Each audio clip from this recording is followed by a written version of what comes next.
यार हम लोग कोई गलत जगह तो नहीं आ गए? हाय अमर। ओ नमस्ते भाभी जी। मेरा मतलब है नमस्ते होने वाली भाभी जी।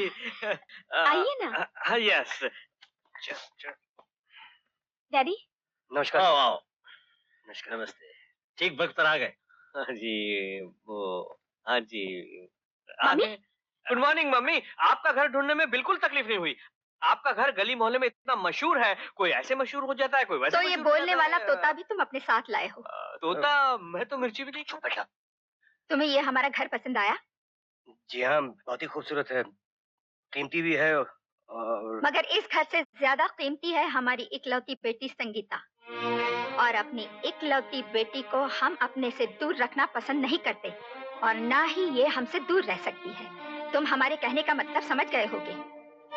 जी हाँ, इस घर को दामाद नहीं, घर दामाद की जरूरत है। ये तो अपने अपने सोचने का अंदाज है। सोचो तो घर दामाद, और ना सोचो तो कुछ भी नहीं। माफ कीजिएगा मैडम, किसी खुददार इंसान के लिए घर दामाद बनकर जीना मुश्किल नहीं बल्कि नामुमकिन है। इसका मतलब है तुम्हें हमारी शर्त मंजूर नहीं। तुम्हारे पास ऐसा घर है नहीं, तुम घर दामाद बनोगे नहीं, तो फिर हमारी बेटी को कहाँ रखोगे? धर्मपत्नी, एक मकान दहेज पे दे देंगे, बस किस्सा खत्म। नहीं सर, मैं दहेज में नहीं मानता। मैं ना दहेज लेने के हक में हूँ ना देने के। तो क्या हमारी बेटी तुम्हारे साथ सड़कों पर रहेगी? आपकी बेटी को छत के नीचे रखना मेरा जिम्मा है। मिस्टर, मकान खरीदने के लिए जज्बात की नहीं, ढेर सारे रुपयों की जरूरत होती है। ओ धर्मपत्नी, रुपए की क्या कमी है? हैं? तुम फूंक मारोगी तो हजारों आ जाएंगे, तुम छींक मारोगी तो लाखों आ जाएंगे। अमर बेटा, तुम ऐसा करो, तुम दहेज मत लो, मगर मेरी पत्नी से ही तुम कर्जा ले लो। हाँ, मैं कहता हूँ कर्जा ले लो और एक घर ले लो, बस किस्सा खत्म। क्या आइडिया है, मैं फौरन जाके हाउसिंग बोर्ड में खास जगह ढूंढता हूँ। और हम लोग बाहर वाले थोड़ी ही हैं। नहीं सर, आप जानते कि अरे नहीं नहीं नहीं, मैं जानता हूँ, लेकिन जमाने के साथ साथ सबको बदलना पड़ता है, इसलिए तुम मेरी बात मान जाओ। ठीक है सर, मैं आपकी बात मान लेता हूँ, वाह, लेकिन एक शर्त पर। आपको अपना दिया हुआ कर्जा मुझसे वापस लेना पड़ेगा। अरे वाह वाह वाह, देखा, ऐसा ईमानदार लड़का कहाँ मिलेगा तुम्हें। अब क्या ख्याल है धर्मपत्नी? जब आप लोगों ने फैसला कर ही लिया है, तो आपकी खुशियों का साथ निभाने के लिए हमें भी तो हाँ करनी ही पड़ेगी। मगर हमारी बेटी से शादी करने के बाद तुम हमारे होटल में सिंगर नहीं, बल्कि एक मैनेजर की हैसियत से काम करोगे। आप अगले महीने शादी का मुहूर्त निकलवाइए। ओम शांताकारं भूतैनं पद्मनाभं सुरेशं निर्विघ्नाकारं गुरुसुरेशं निर्मलं लक्ष्मीकान्तं कमलनयनं योगवरदानगम्यं वन्दे विष्णुभगवानं सर्वभूतैकनाथं। ओम ज्ञानानन्दमय प्रतिगुणवहामहे प्रिया।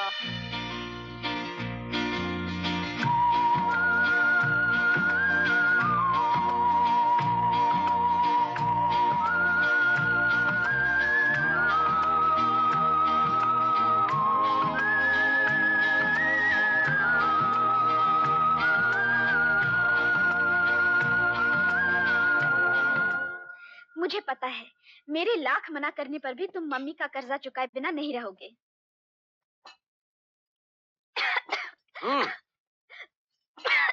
पानी पी लो, ठसका लग गया।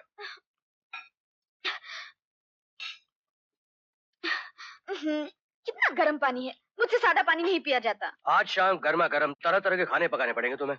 क्यों? वो आज शाम मेरा जिगरी दोस्त नंद किशोर गोवर्धन खाने पे आ रहा है। शादी की खुशी में दावत दी, शादी के बाद मैंने खाने पे बुलाया। कहा हिंदुस्तानी खाना बनाओ या चाइनीज? अरे डार्लिंग, कुछ भी बना लो, तुम्हारे हाथ की हर चीज में मजा है। वैसे ढेर सारा बनाना, क्योंकि बुरे वक्त में उसने मुझे बहुत खिलाया। आप घर कब तशरीफ लाएंगे? घर तशरीफ वहां सूरज अंदर हुआ, हम यहाँ अंदर हुए। ठीक है, आपके आने के बाद आपके डाइनिंग टेबल बिल्कुल सजा हुआ मिलेगा। लवली। बाय। अरे चाय। No time. हाँ बेटी, अच्छा हुआ तुम आज आ गई। हमारे यहाँ फॉरेन से कुछ मेहमान आ रहे हैं और सारा अरेंजमेंट तुम्ही को करना है। मगर मम्मी, अमर तो किसी खास आदमी को लेकर घर आने वाले हैं। अगर मैं घर पर नहीं रही तो वो क्या सोचेंगे? बेटी, तुम्हारी मम्मी आज तक अपने पति से नहीं घबराई, और तुम हो क्या अभी से घबराना शुरू कर दिया?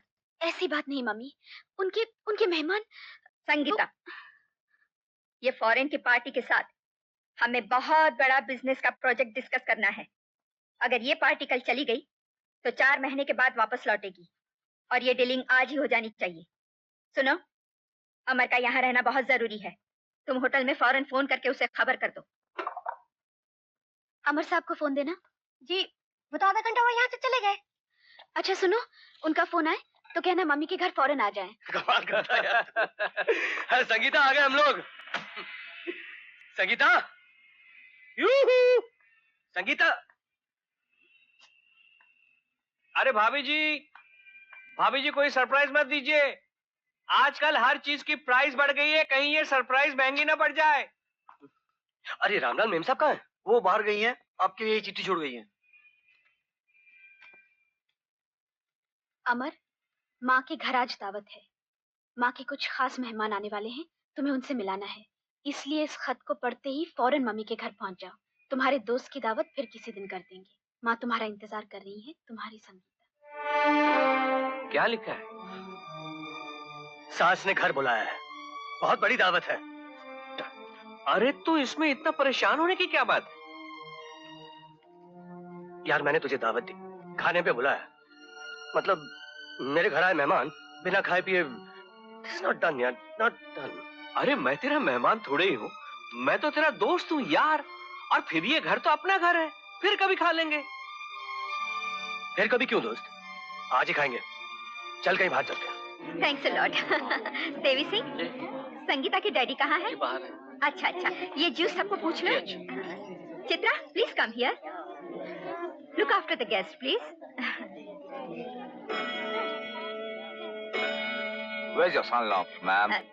He'll be here any moment. Will you please excuse me? Please. Sangeeta, Amar कहाँ है? अभी तक आया नहीं। पता नहीं मम्मी, ऑफिस से निकले तो जमाना हो गया है, पता नहीं कहाँ चले गए। लेकिन तुमने उसके लिए मैसेज तो छोड़ा था ना? उनके नाम तो चिट्ठी छोड़कर आई हूँ मैं मम्मी। ओफो, ये सब मेहमान पूछ रहे हैं कि अमर कहाँ है। हमारा कितना इंसल्ट हो रहा है। हम चाहते थे कि अमर को हम अपने इन मेहमानों से मिलवाएं ताकि उसकी इज्जत बढ़े, हमारे होटल का बिजनेस बढ़े। मम्मी, मैं अभी ड्राइवर को भेजती हूँ। What a disgusting thing.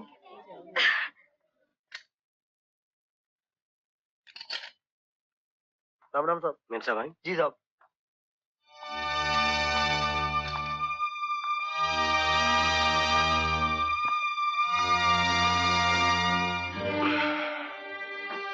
कहाँ थे तुम? कितना इंतजार करवाया, मम्मी के घर क्यों नहीं आए? तुम्हारी माँ ने खास खास आदमियों के लिए खास दावत दी होगी। ऐसी खास दावत में मुझ जैसे आम आदमी का क्या काम? कैसी बातें करते हो अमर? पता है, वहाँ सारे मेहमान बिजनेसमैन थे। मम्मी तुम्हें उन सब से मिलवाना चाहती थी ताकि तुम्हारा उनके साथ लाखों का कारोबार शुरू करवा सके, मगर तुम आए ही नहीं। कितना बुरा लगा मम्मी को। अमर, मम्मी तुम्हारे लिए क्या क्या सोच रही हैं, वो तुम्हें क्या से क्या बनाना चाहती हैं। यही तो फर्क है संगीता। तुम्हारी माँ अपने बल पर मुझे बनाना चाहती है, मगर मैं अपने हाथों अपने आप को बनाना चाहता हूँ।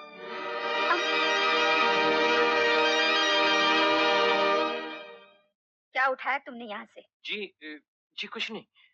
सीधी तरह से जवाब दो, क्या उठाया? मैं सच कह रहा हूँ मैडम, मैंने कुछ नहीं लिया। क्या है तुम्हारे हाथ में, बताओ। ये क्या हो रहा है? क्या बात है? तुम्हारे दोस्त ने कुछ चुरा कर छुपा लिया है। खबरदार जो मेरे दोस्त पर इल्जाम लगाए तो। मैंने अपनी आंखों से देखा है मैडम।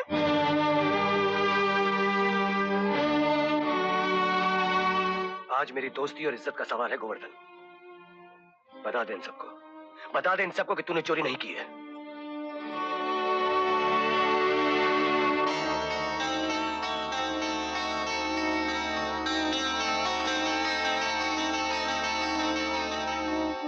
मैं किरण और ज्योति दोनों के लिए ये एक तोहफा लाया था, लेकिन मैंने जब यहाँ पे इतने सारे कीमती तोहफे देखे तो सोचा कहीं मेरे इस मामूली तोहफे की वजह से तुम्हारे गुजरे हुए कल की हंसी न उड़ाई जाए, इसलिए मैं ये तोहफा वापस। सुन लिया आपने?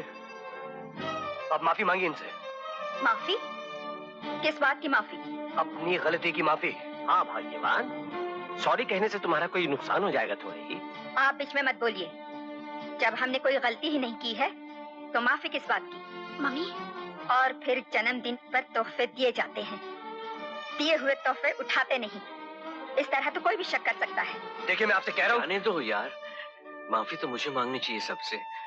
गलती तो मैंने की है, इतना छोटा आदमी होकर इतनी बड़ी पार्टी में चला आया।